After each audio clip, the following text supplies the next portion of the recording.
Nasiraan na po ng tuktok si Atty. Harry Roque. Hindi ka nga kailangan ng mga Duterte, hindi ka kailangan ni Digong, hindi ka nga pinapapasok sa detention cell.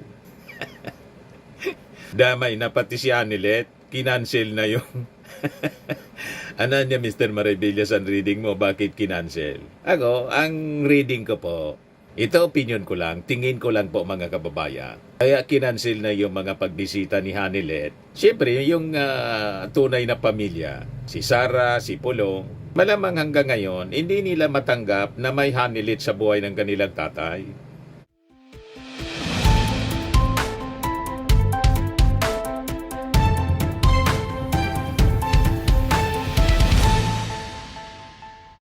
Hello po mga kababayan, si Dante Maravillas, Bicolano vlogger, broadcast journalist from Albay. Update ko po kayo sa mga kaganapan doon sa Dahig.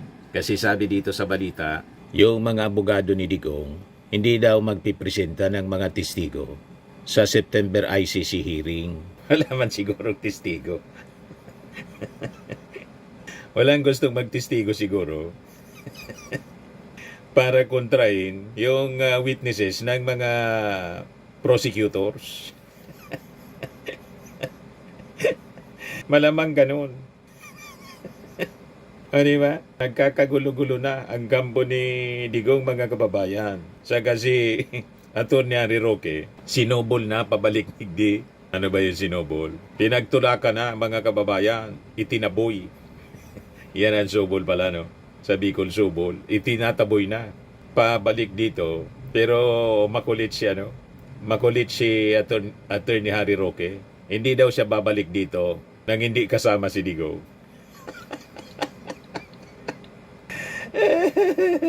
Talagang pinagsisiksikan niya yung kanyang sarili, mga kababayan. Yan, Roque refuses to leave The Hague without former President Duterte. Sabi ni Atty. Harry Roque, kalad ka rin na nila ako kung gusto nila paalis dito sa Dahig. Pero hanggang di kasama si Tatay Digong, di po tayo alis sa Dahig. Nasiraan na po ng tuktok si Atty. Harry Roque. Hindi ka nga kailangan ng mga Duterte, hindi ka kailangan ni Digong, hindi ka nga pinapapasok sa detention cell. Damay na pati si Anilet, kinancel na yung ano niya, Mr. Maribillas, ang reading mo, bakit kinancel? Ako, ang reading ko po, ito opinion ko lang, tingin ko lang po, mga kababayan. Kaya kinancel na yung mga pagbisita ni Hanilet. Siyempre, yung tunay na pamilya, si Sara, si Pulong, malamang hanggang ngayon, hindi nila matanggap na may Hanilet sa buhay ng kanilang tatay. At lalo na ngayon na nasa alanganin ng kalagayan yung kanilang tatay. Anytime, sabi nila, butot balat na, baka kunin na ni Lord. Ikaw nga hayaan nila na palaging nakadikit si Anilet, baka may mga ibulong. Siyempre, magpapasiguro din ng yung mga properties na maiiwan. Normal yon, mga kababayan, sa mga pamilyang ganyan, na may nauna, may pangalawa, may, sabi nga ni Pulong, lahat-lahat 13. Yung mga babae sa buhay ni Digong ng kanilang tatay, sa pagkakaalam niya daw, 13. At ang pinakangkilala natin, si Hanilet nga, na may anak. Di ba? So habang kinukonsinti na lang nila kasi hindi man nila mapipigilan yung kanilang tatay, pero ngayong mahina na si Digong at nasa kulungan, alangan man hayaan nila na makabulong pa si Hanilet. I-reading ko lang po, Lalo, siyempre, may mga properties. Unang-una, binuutan. Ano ba yung binuutan sa ano? Gustong ibenta yung old house nila sa Davao na agad-agad at tapos na lagyan po ng karatula for sale. After one day, siguro tinawagan ni Sara, ba't na niya binibinta mo yan? Sa'yo yan. Tinanggal yung for sale, mga kababayan. Di ba? So malamang ganon. Baka ayaw na makabulong-bulong pa at mabawasan yung pag-ati-atian. Siyempre, yung kanilang tatay, hindi man matitiis sa Anilet kasi may anak silang bunso. Si Kitty Duterte nga po. Di ba? Ganon ang tatay. Siyempre, yung mga maiiwan na anak, iba naman yung naisip nila. Baka niya mas marami yung mapunta kay Anilet. Mga analysis ko man lang po, mga kababayan, na malapit sa katotohanan. Kaya kinancel yung mga visits ni, nag-hysterical daw, sabi ni Harry Roque, si Anilet. You see? O dapat ngayon pala, may visit. So ang allowed lang mga kababayan na, yung immediate family talaga. Si Sarah, si Pulong, yung mga anak kay Elizabeth, si Mirman. Pero si Harry Roque nga, na sigisiksik ng buhay niya, hindi man po inaalaw na makabisita. Siguradong binawal mga kababayan ng abogado mismo ni Digong si Kaufman kasi inaway na ni Atty. Harry Roque si Kaufman. Buniltahan din si Harry Roque ni Kaufman. Umuwi ka na niya. Wala mga niya may gusto rito sa inyo, sa'yo. Di ba? Ayaw pong umuwi niya, no? Hindi daw siya uwi, sabi ni Atty. Harry Roque, hanggat hindi kasama si Digong. Desperado, mga kababayan sa buhay. Kaya sabi niya, kalad ka rin na nila ako. Kung gusto nila, paalis dito sa dahig. Pero hanggang di kasama si Tatay Digong, di po tayo alis sa dahig. Nasira na po yung tuktok. Aminado siya, nasira yung kanyang buhay. Ayan sabi ni Atty. Roque, nasira ang buhay ko, hindi dahil sa aking kagagawan, kundi dahil hindi sa akin pinatunayan ng loyalty ko sa mga Duterte. Kalukuhan ang ginagawa niya. Kung matino yung isip mo, yung mismong pamilya Duterte, hindi ka kinuwang abogado. Doon pa lang dapat, dumistansya ka na. Walang tiwala sa'yo. Di ba? Hindi ka pinapapasok sa detention cell para makausap man lang si Digong. Ano pag hinintay mo? Kung nasa tama ka pang pag-iisip, dapat inabandon mo na. Sinusuka ka na. Pagkatapos, pinagpipilitan mo pa yung sarili mong isiksik. Alam namin kung bakit ganyan yung ginagawa po ninyo para ma-justify ang iyong pagiging palaboy dyan sa daig. At sabihin, pinipersecute ka ng Philippine government ni Bangag. Dahil sa dikit ka sa mga Duterte. Paanong dikit ka na pinagtutulakan ka na nga na bumalik dito para sagutin yung mga problema mong personal din na problema. Di ba? Wala kang pakinabang para sa mga Duterte. Kasi kung may pakinabang ka pa, hindi ka pinagtulakan na umuwi. Umuwi ka na niya. Hindi ka kailangan dito. Pakinggan natin si Atty. Harry Roque sa sinasabi niya. At okay lang po ako sa mga nagwo-worry dyan na hindi ako nakasama as legal counsel. Okay na okay lang po ako. Okay daw Dahil siya. sa totoo lang, talagang mahirap maging asylum. Sa katunayan po ay patuloy ko naman pong inaasikaso pa yung asylum application. At anyway, hindi naman po yan permanente. Siguro pag yan ay natapos na at nagkaroon ng linaw, pwede pa rin tayong sumapit dyan. So wag po kayo mag-alala.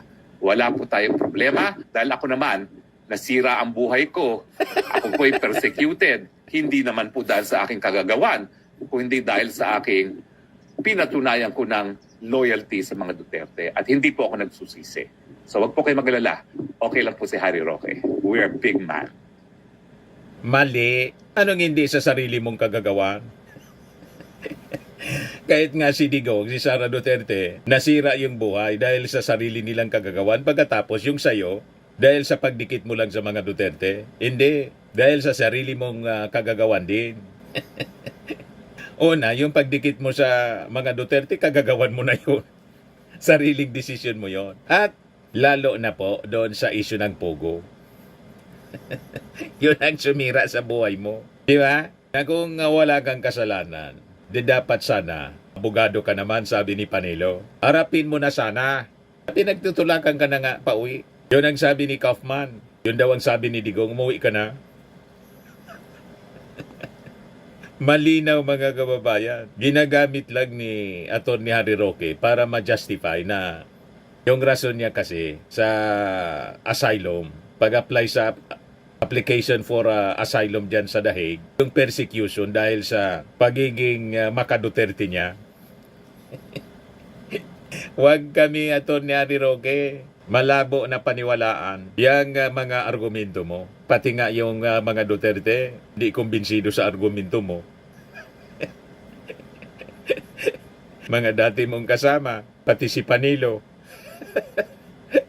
Di ba? Ito pa. May statement po na ayon di umano kay Attorney Kaufman na mas gusto na ni dating Pangulong Rodrigo Duterte na bumalik ka lang sa Pilipinas, harapin mo yung mga kaso mo doon. Ano po reaction niyo doon? Well, unang-una po, no? Nagtataka ako na nabanggit yan ni Mr. Kaufman kasi sinabi ni Kong Pulong, wika daw ni Tatay Digong, pag siya'y makalabas, akong unang-unang taong hanapin niya. Nais kong makita niya ako dito sa dahig kung siya man ay makakalaya. Pangalawa, pagpasensyahin na po, pero ako po'y may isang salita. Sinabi ko po na hindi ako aalis ng dahig na hindi kasama si Tatay Digong. Paninindigan ko po yan. Kalat ka rin na nila ako, gusto nila paalis dito sa dahig, pero hanggang hindi kasama si Tatay Digong, di po tayo aalis sa dahig. Grabe ang kakulitan mga kababayan ni Atty. Roque. Pinagtatabuyan, ayaw pa. Ayaw pang umalis. Napakalinaw. Wala na kasi siyang babalikan. Kaya mag-stick na lang siya doon, mga kababayan. Kahit sinusuka na siya. Di ba, mga kababayan? Sinunog na niya lahat ng tulay.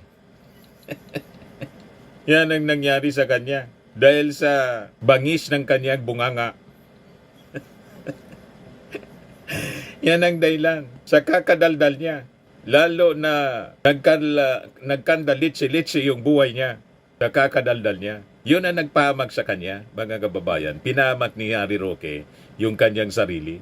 O ngayon, balikan natin yung kay Kaufman. Nang sabi mga kababayan, hindi magpipresenta ng mga witnesses sa September ICC hearing.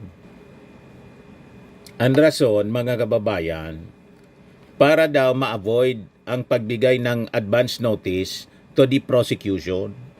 Duterte's team disclosed this information in a filing dated July 24, made in response to orders of the Pre-Trial Chamber 1 on March 21 and April 17 that sought for observations related to the conduct of the confirmation of charges hearing provisionally scheduled for September. So sabi po ni Kaufman, the defense will not call witnesses to testify at the confirmation hearing. This is a principled decision because credibility is given little weight at the confirmation, sabi po ni Kaufman. Furthermore, the defense does not wish to give advance notice of the many potential defense witnesses who would counter the evidence provided by the prosecution's discrete and carefully selected band of witnesses to be counted on the fingers of one hand. Redacted po siya. Who directly incriminate Mr. Duterte, it added. Makaduda man po itong statement ni Kaufman. Ako, ang analysis natin po, malamang wala man kasi kayong makuha na testigo na pwedeng bumaliktad sa mga testimonya ng mga na-EJK. Diba? Malamang ganun. Kaya hindi sila mag-present ng testimonya kasi wala man. Yung malakas na ebidensya, mga kababayan, ay mismong galing sa bibig ni Digong. Yung mga kill remarks niya. Di ba? Pati yung mga recorded yun po lahat mula sa government television, RTBM, yung sa Malacanang, PTV4, pati sa mainstream media, mula mismo. At sa mga interviews na madalas magyabang si Digong. Di ba? Pati yung admission niya doon sa Quadcom hearing po. Sabay turo kay Bato. Death squad din na yan niya. Si Bato de la Rosa. Ayan o. Ay, sa Senado pala to. Senator, may I yes, sir. Go ahead. interject? Lahat itong sa right side ko, dumaan ito ng Chief of Police, Police Director. Puro commander ng death squad yan. I thought there was no existence. Trabaho ng pulis yan.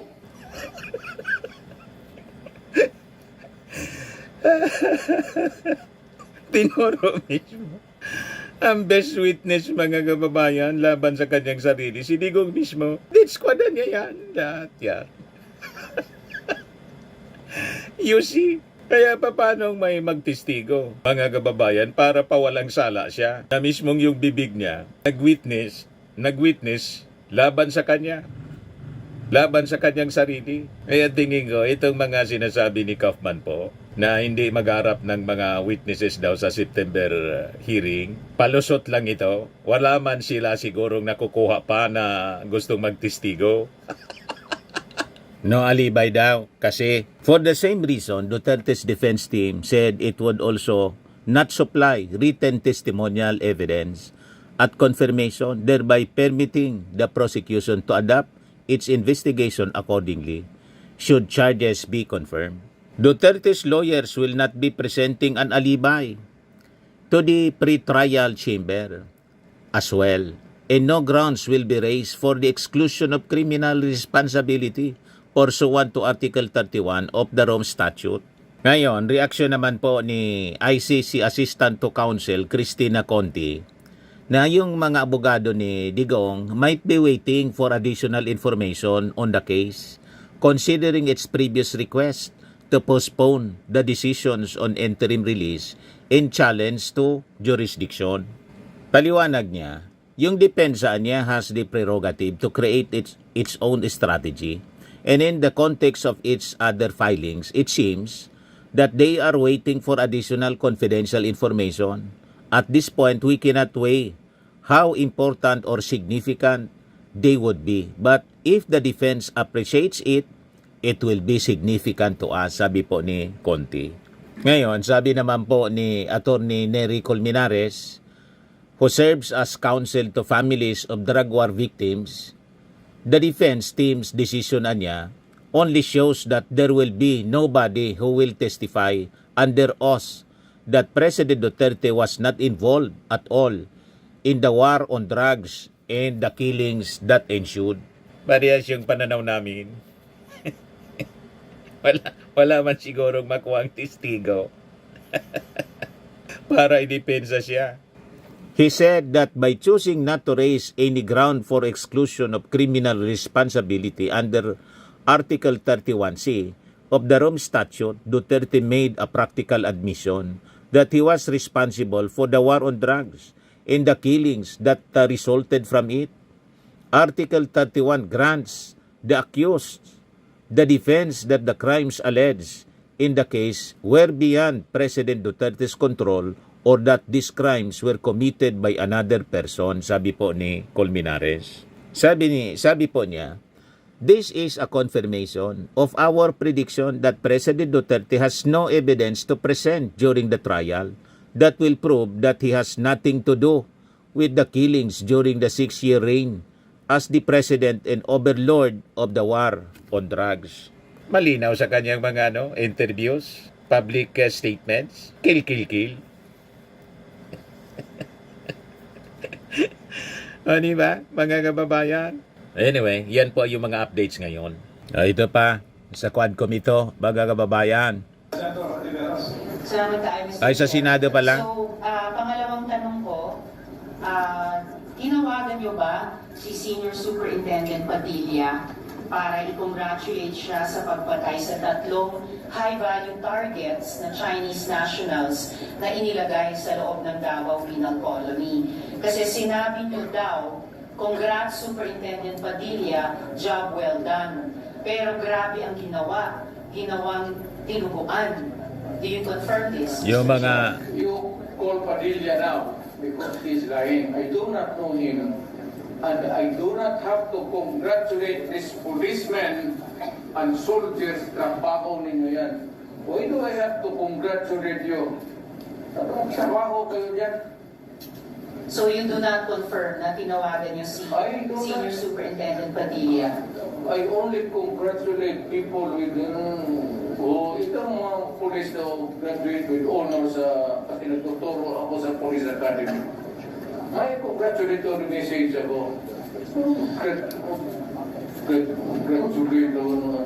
Well, Mr. Chair, of course, absolutely hindi naman natin kailangan investigate yung kung graduating with honors sa academy. Pero yung EJ case at war on drugs, kailangan talagang kaya natin iniimbestiga. Kaya And huwag Mr. tayo Chair, umalis dito sa kwartong ito hanggang matapos ang gusto ninyong kunin sa akin. well, Mr. Chair, so yung huling tanong ko for today, for the record, Bakit tinawag din siya ako dito tapos yan ang huli ninyong tanong? may mga colleagues pa yata tayo, Mr. Chair, na magtatanong sa dating presidente. So, for the record, sinasabi niyo ba na ang mga drug users at drug criminals ay dinideserve nilang mamatay na lang kaysa pumunta sa jail? O para i-paraphrase ko si Patricia Evangelista, do some people need killing, Mr. Duterte? Ma'am, presidente ako. Tagagastos ako sa gobyerno. Bakit ako magbubuhay sa mga pumpang inang yan?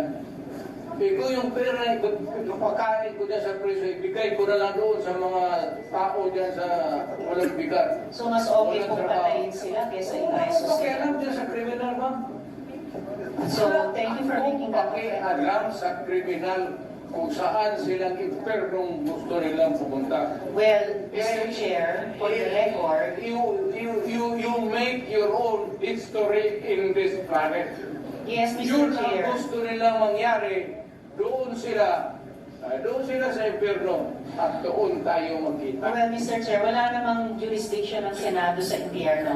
Dito lang sa bansa natin pwede tayo mag-invest. Kung sinabi ko yan sa mga kriminal, sa pulis, lalo ka sa kriminal. Pero yung mga pulis na kidnap, sumali sa hulga, mga tao nila, pinatay mo talaga. Alam nila yan. Ibibigay nila yung pangalan kung tanongin mo. All you have to do is to break them under oath. Yan sabi ni Digong, matagal na akong pumapatay ng tao. Hanggang ngayon, hindi pa sila makapag-file ng kaso. Mula mismo sa kanyang bibig, admission of guilt. Kaya mahirapan talaga itong si Kaufman. Yun ang analysis natin at yun din ang paniwala ni Atty. Colmenares. Walang magusto na mag-testimonya to defend him before the ICC. Mahirap i-defend sa Digong. Kaya nag-away-away na ngayon yung mga abogado niya. Ang sabi, gustong kausapin si President Bongbong Marcos ni Kaufman para sa interim release.